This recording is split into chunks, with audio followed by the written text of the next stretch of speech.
Hello my dear. तो जैसे कि थंबनेल और टाइटल देख के आप समझ गए कि आज हम लोग क्लास 10 के इकोनॉमिक्स का सेकंड चैप्टर जिसका नाम है सेक्टर्स ऑफ इंडियन इकोनॉमिक इसको कवर अप करने वाले हैं। ये जो वीडियो रहेगा थोड़ा स्मार्ट वीडियो रहेगा, इसलिए नहीं कि क्योंकि पीछे कोई स्मार्ट बोर्ड लगा है। हम ये इसलिए कह रहे हैं क्योंकि एक शॉर्ट वीडियो रहेगा और बेस्ट वीडियो रहेगा आई गेस, क्योंकि एक शॉर्ट वे में समझाने के लिए ये वीडियो बहुत ही सही रहेगा और कंप्लीट चैप्टर को भी कवर करेंगे। ऐसा नहीं कि शॉर्ट में बताएंगे तो सब भगा दो, सब हटा दो, पूरे मेन टॉपिक्स को कवर करेंगे और कंप्लीट चैप्टर को आपको बताएंगे। ओके, बैकग्राउंड नॉइस आए तो ज़रा प्लीज़ इग्नोर कीजिएगा। चलिए वीडियो को स्टार्ट करते हैं। देखो, इस चैप्टर में आप जैसे एंटर करोगे सबसे पहले आपको ये समझना है कि ये एनसीईआरटी आप जैसे ही खोलोगे sectors of Indian economic 20 pages का चैप्टर है। इस 20 पेजेस के चैप्टर में से पहला तो नोट फॉर द टीचर्स दिया गया है और 3-4 पेजेस का एक्सरसाइज है। अगर आप सब छोड़ दोगे फिर भी लगभग 14 पेजेस मतलब 14 पेजेस ऐसा है जो आपको पढ़ने लायक है। Okay, 14 pages. अब इन 14 पेजेस में जो टोटल नंबर ऑफ कंटेंट है, अगर आप क्वेश्चन वाइज पूछोगे कि 5 सवाल है या 10 सवाल है या 15 सवाल है, कितने सवाल है जो कि इंपॉर्टेंट है, तो हम कहेंगे आपको देयर इज ओनली या तो नॉट मोर देन 10 क्वेश्चन। 10 सवाल से ज़्यादा इस चैप्टर में कुछ नहीं है। बस कहने के लिए डेफनेस बढ़ा के, हाँ 50 सवाल भी हम बना के दे सकते हैं, लेकिन सच कहें तो 10 सवाल से ज़्यादा आपको पढ़ने लायक है नहीं। ओके, तो let us start this video in A smart way. बस मोस्ट इंपॉर्टेंट टॉपिक्स और मोस्ट इंपॉर्टेंट क्वेश्चन सब बताते चलते। ओके, सबसे पहला चीज़ देखो, आप चैप्टर में जैसे एंटर करोगे आपको जैसे कि हेडिंग सुन के ही समझ आया, सेक्टर्स ऑफ इंडियन इकोनॉमिक। भारतीय अर्थव्यवस्था में जो सेक्टर्स होता है इकोनॉमिक के, 3 सेक्टर होते हैं। आपने पढ़ा होगा पहले पढ़ा होगा क्लास 9 में, याद कीजिए, पीपल एज ए रिसोर्स नाम के चैप्टर में आपने पढ़ा था marketing activities, non marketing activities. जो मार्केटिंग एक्टिविटीज़ होता है वो 3 प्रकार के होते हैं। कौन कौन से? तो एक है प्राइमरी सेक्टर, दूसरा है सेकेंडरी सेक्टर और तीसरा है टर्शियरी सेक्टर। अब इन तीनों के अल्टरनेट नेम भी होते हैं, हाँ ना। जैसे कि प्राइमरी सेक्टर को ही कहते हैं agriculture and it's related sector, या तो agriculture sector and allied sector भी कहा जाता है। सेकेंडरी को ही कहते हैं मैन्युफैक्चरिंग सेक्टर और टर्शियरी को ही कहते हैं सर्विस सेक्टर। तो पहला काम आपको इस चैप्टर जो पढ़ना है, सारे सेक्टर्स के अल्टरनेट नेम्स पढ़ने हैं और एक और काम करना है कि तीनों का डेफिनेशन पढ़ना है। जैसे कि व्हाट इज़ प्राइमरी सेक्टर, तो आंसर क्या रहेगा? जब भी आप नेचुरल रिसोर्सेज को एक्सप्लॉइट करके निकालते हो और उसका यूटिलाइज करते हो, it is called primary sector. जैसे कि मान लो कोई माइनिंग कर रहा है, मान लो कोई एग्रीकल्चर कर रहा है, मान लो कोई गाय, वो एक एनिमल है, उसका रॉ मटेरियल्स निकाल रहा है, मिल्क निकाल रहा है, तो इस तरह के सारे काम क्या होते हैं? प्राइमरी सेक्टर होता है। सेकेंडरी सेक्टर या मैन्युफैक्चरिंग सेक्टर उसको कहते हैं जहाँ पर एक रॉ मटेरियल को एक फाइनल प्रोडक्ट में कन्वर्ट किया जाता है, तो ये सेकेंडरी सेक्टर का डेफिनेशन पढ़ना है। टर्शियरी सेक्टर वो सेक्टर होता है जो कि आपको सर्विस प्रोवाइड करने का काम करता है, चाहे वो जोमेटो, स्विगी या ये सब हो, ये सब आपको डिलीवरी या कोई भी फ्लिपकार्ट, ये सब को आपको सर्विस प्रोवाइड कर रहा है, या स्कूल, कॉलेज, टीचर्स, ये सब आपको सर्विस दे रहा है, तो they all are belonging to the tertiary या तो service sector. So I hope आपको समझ आया। आपको तीनों सेक्टर का नाम पढ़ना है, तीनों का अल्टरनेट नाम पढ़ना और तीनों का डेफिनेशन पढ़ के जाना है और किस में कौन आता है आपको ये भी पता रहना चाहिए। जैसे कि इस चैप्टर में आप 3rd पेज में जाना, वहाँ पर एक टेबल आएगा, टेबल 2.1 या 2.3 हमको याद नहीं, उसके नीचे कुछ क्वेश्चंस आपको दिए हैं, मतलब 2 क्वेश्चन दिया गया जिसमें एक पूछा गया है कि टेलर क्या होता है, प्राइमरी, सेकेंडरी या टर्शियरी? तो ज़रा सोचो ना, वो आपका कपड़ा सी के देता है, वो आपको सर्विस प्रोवाइड कर रहा है, सो ही से टर्शियरी सेक्टर। या हम पूछे मिल्क वेंडर जो आपके घर घर आके दूध पहुंचाता है, मान के चलो, तो ये जो दूध पहुंचाने वाला है वो भी आपको सर्विस प्रोवाइड कर रहा है, तो ये भी टर्शियरी सेक्टर। माली जिसको हम लोग गार्डनर कहते हैं, तो गार्डनर भी तो आपको बगीचा सुंदर बना रहा है, आपको सर्विस प्रोवाइड करके दे रहा है, तो वो भी टर्शियरी सेक्टर। लेकिन मान लो कोई एग्रीकल्चर कर रहा है, कोई फार्मर है, तो वो कौन होगा? Primary sector. या मान लो हम कहेंगे फैक्ट्री, जहाँ पर कुछ चीज़ बन रहा हो, तो वो क्या होगा? Secondary sector. तो आपको ये समझना पड़ेगा कौन सा प्राइमरी, क्लासीफाई करना आपको आना चाहिए। ओके, बहुत सिंपल टॉपिक है, हम लोग डिटेल में चाहे तो आप बोलोगे तो हम इसका भी वीडियो डिटेल में बना देंगे। तो पहला सवाल समझा दिए, तीनों सेक्टर्स के बारे में आपको लिखना आना चाहिए। दूसरा सवाल, इस चैप्टर में अब 2-3 पेज और टर्न करिएगा, एक मोस्ट इंपॉर्टेंट एक वर्ड आएगा जो हम लिख के देंगे कि ये वर्ड तो आएगा ही आएगा, और वो वर्ड है इस चैप्टर का most important word, and the word is called GDP, मतलब ग्रोस डोमेस्टिक प्रोडक्ट। इसके 3 डेफिनेशन आपके एनसीईआरटी में दिया गया है, 3 डेफिनेशन एक साथ एक ही पैराग्राफ में। चलो हम सबसे सिंपल डेफिनेशन बताते हैं। देखो, एक साल में एक देश के अंदर, मतलब इन ए पर्टिकुलर ईयर, एक टेरिटरी के अंदर जो टोटल प्रोडक्शन होता है तीनों सेक्टर में, the sum of the sum of all the 3 sector, जैसे कि प्राइमरी सेक्टर में टोटल कितना कमाई हुआ, सेकेंडरी सेक्टर में टोटल कितना कमाई हुआ और टर्शियरी सेक्टर में टोटल कितना कमाई हुआ एक साल के अंदर एक देश के अंदर।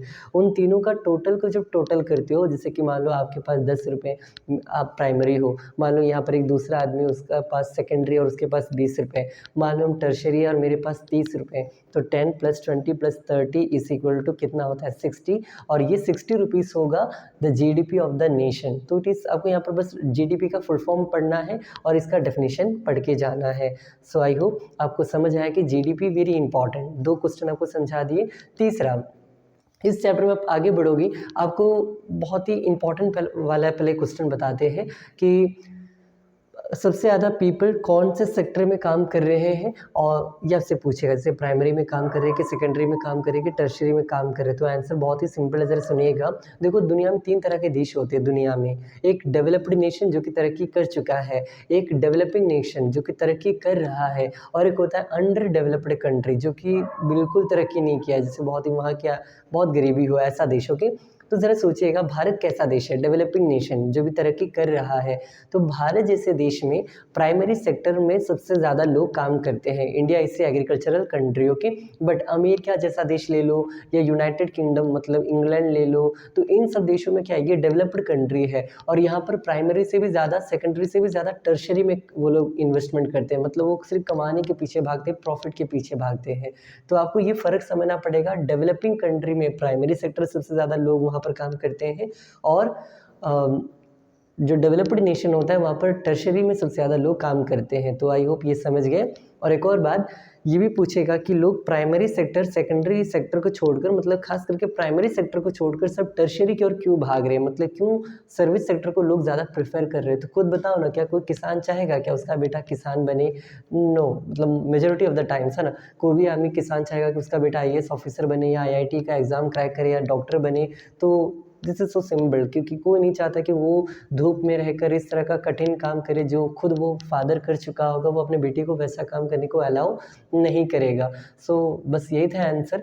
यही नहीं है आंसर, मतलब NCERT खोलोगे वहाँ पर 4 पॉइंट्स दिया गया है कि why people prefer tertiary sector over primary sector. 4 points है आपके बुक में। एक पेज आएगा जिसमें बहुत सारा बार ग्राफ चार्ट्स दिया रहेगा, ग्राफ दिया रहेगा, उसी ग्राफ के नीचे ये 4 पॉइंट्स लिखा हुआ है, आपको बस वो देख लेना है। ओके, एक और डेफिनेशन इस चैप्टर आपको पढ़ना है, वो है basic services. What is called basic services? तो देखो, बेसिक सर्विसेज उनको कहते हैं जो आपके आसपास हो। जैसे मान लो आपके घर के आसपास अगर कोई क्लिनिक हो, मेडिकल, आपके घर के आसपास कोई पेट्रोल पंप हो, राशन दुकान हो, स्टेशनरी हो, तो साइबर कैफ़े हो। तो जो बेसिक नीड्स जो आपको चाहिए अगर आपके आसपास, घर के आसपास मिलता हो, तो वो सबको बेसिक सर्विसेज कहलाता है। ओके, ATM हो, ये भी तो आपको एक तरह से बेसिक सर्विसेज ही हुआ।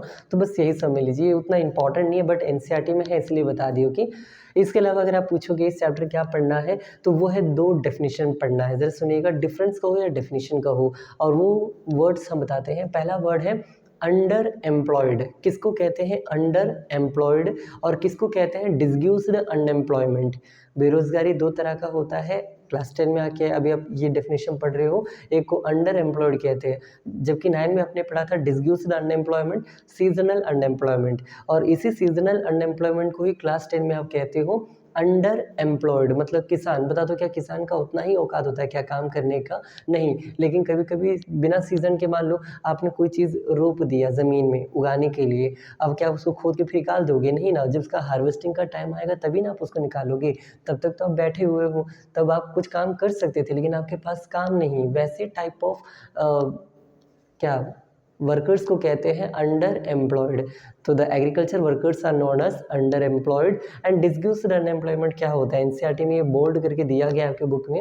अंडर एम्प्लॉयड का मतलब होता है जैसे कि मान लो आपको 10 लोगों की ज़रूरत है, लेकिन आ गया 15 लोग, और आपने 15 को रख लिया कि ठीक है काम जल्दी हो जाएगा, तो 10 की जगह आया 15, आपने 15 से काम करवा लिया, और आपको उसमें कुछ बेनिफिट हुआ ही नहीं। जो काम 10 लोग कर सकता था वही 15 लोग किया, मतलब एक्स्ट्रा वर्कर। तो जब भी कोई काम में जब एक्स्ट्रा वर्कर्स आ जाए जिससे आपको कोई बेनिफिट ना हो, बट उल्टा आपका लॉस हो या तो आपका पैसा जाए, इसी को कहते हैं डिसग्यूज्ड अनएम्प्लॉयमेंट।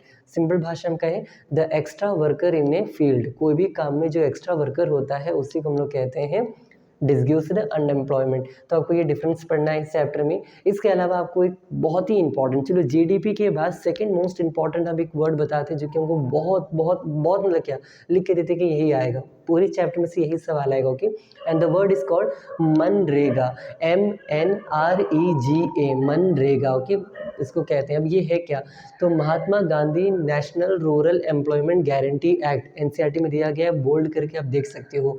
बेसिकली ये 2005 में ये कानून लाया गया था, इससे पहले इसको एनरेगा कहते थे, national rural employment guarantee act.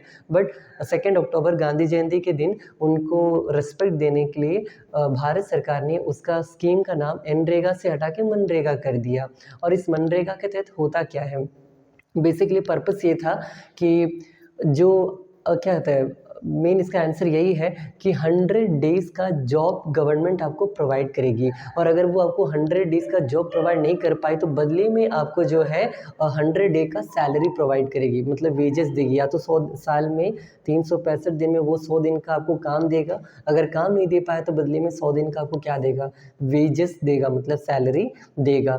ये कंफर्म आएगा। Okay, so you must have to learn this definition, NCERT में दिया गया, पढ़ के ही जाना। तो एनरेगा या तो मनरेगा बहुत इंपॉर्टेंट है, देन जीडीपी बहुत इंपॉर्टेंट है। प्राइमरी सेकेंडरी टर्शियरी सेक्टर में कौन कौन सा चीज़ आता है आपको ये पता रहना चाहिए। जैसे कि अगर अचानक से पूछ दे कोई कि बताओ मतलब कौन सा कोई भी एक ऐप ही यूज़ ले, टिकटॉक, ये भी आपको सर्विस प्रोवाइड कर रहा है, आपको मनोरंजन करवा रहा है, तो ये भी क्या होगा, सर्विस सेक्टर। तो बस इसी तरह समझ लो कि तो आपको ये तीनों में डिफरेंस आना चाहिए, प्राइमरी सेकेंडरी टर्शियरी में। उसके अलावा चलिए एक और बता दिए, डिसग्यूस्ड अनएम्प्लॉयमेंट और अंडर एम्प्लॉयड क्या है ये हम आपको बता दिए।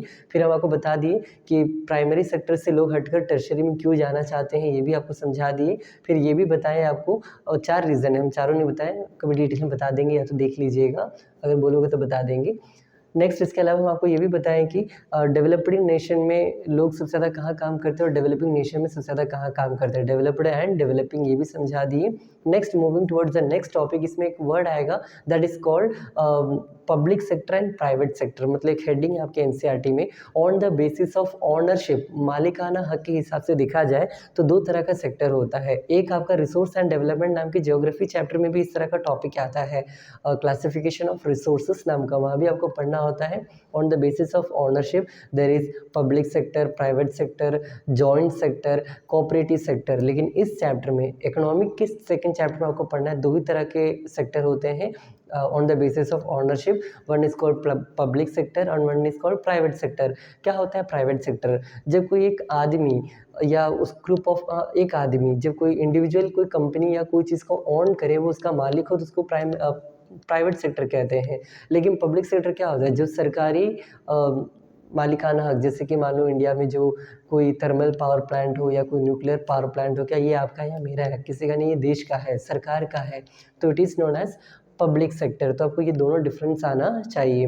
एक और डिफरेंस, इस चैप्टर में बहुत सारे डिफरेंसेस आपको पढ़ना है। The most important next difference बता रहे हैं आपको, सुनिएगा, वेरी इंपॉर्टेंट। ओके, आपसे पूछेगा ऑर्गेनाइज्ड सेक्टर और अनऑर्गेनाइज्ड सेक्टर का डिफरेंसेस क्या क्या है, एक ऑर्गेनाइज सेक्टर क्या होता है और एक अनऑर्गेनाइज सेक्टर क्या होता है।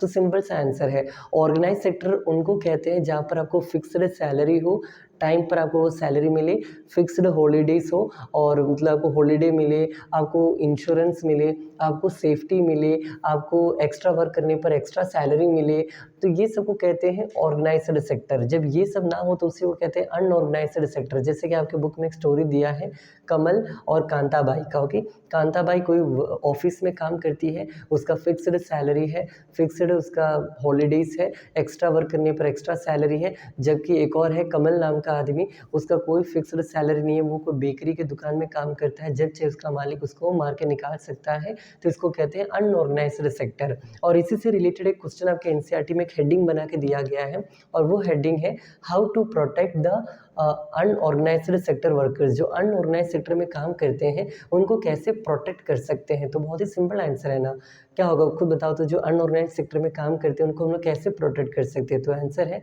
अलग अलग गवर्नमेंट स्कीम्स को इंट्रोड्यूस करके या जो जो ऑर्गेनाइज सेक्टर को बेनिफिट मिलता है वही सारे बेनिफिट अनऑर्गेनाइज सेक्टर वाले लोगों को भी अगर देने लगे, जैसे कि मान लो ऑर्गेनाइज वाले में सेफ्टी मिलता है, इनको सेफ्टी नहीं है तो इनको सेफ्टी मेजरमेंट प्रोवाइड किया जाए, उनके पास इंश्योरेंस है ऑर्गेनाइज सेक्टर वाले के पास, इनको भी अनऑर्गेनाइज वाले को भी इंश्योरेंस प्रोवाइड किया जाए, ऑर्गेनाइज सेक्टर वाले के पास फिक्स्ड हॉलीडे होता है, इनको भी हॉलीडे दिया जाए। तो अगर ये सब करेंगे तो अनऑर्गेनाइज सेक्टर के वर्कर्स भी क्या हो जाएंगे, बच जाएंगे। इसके अलावा आपके एनसीईआरटी में how to create more employment, ये भी एक हेडिंग है कि कैसे ज़्यादा से ज़्यादा एम्प्लॉयमेंट क्रिएट कर सकते हैं। तो आंसर आपको खुद सोच सोच के बताना है कि स्टार्टअप कंपनीज बना के हम लोग एम्प्लॉयमेंट को क्रिएट कर सकते हैं, गवर्नमेंट अलग अलग वैकेंसीज निकाल कर ये क्या कहते हैं एम्प्लॉयमेंट को क्रिएट कर सकते हैं। तो यही सब है कि आपको इसका भी आंसर, मतलब सबका आंसर तो हम टेलीग्राम में देते ही हैं बच्चों को, मेरे स्टूडेंट्स को या मेरे लोगों को, जो भी कह लीजिए। आप भी टेलीग्राम ज्वाइन कर सकते हो, किक क्लासेस के नाम से है, तो वहाँ भी आपको ये सब मिल जाएगा। हम वहाँ पर या तो इस वीडियो के बाद हम इस चैप्टर का एक एनिमेटेड वीडियो भी डालेंगे जिसमें हम पढ़ाएंगे, कुछ बोलेंगे नहीं, बस मोस्ट इंपॉर्टेंट क्वेश्चन को एक साथ उसमें 3-4 मिनट में हम प्ले करेंगे, क्वेश्चन एंड आंसर दोनों मोस्ट इम्पॉर्टेंट। ओके, तो आप वो वीडियो देख लीजिएगा। और ये वीडियो में हम आपको चैप्टर समझाना चाहते थे जो कि मैंने कर लिया। ओके, बस इतना ही है इस चैप्टर में, ये 14 पेजेस को हमने आपको एक्सप्लेन कर दिया।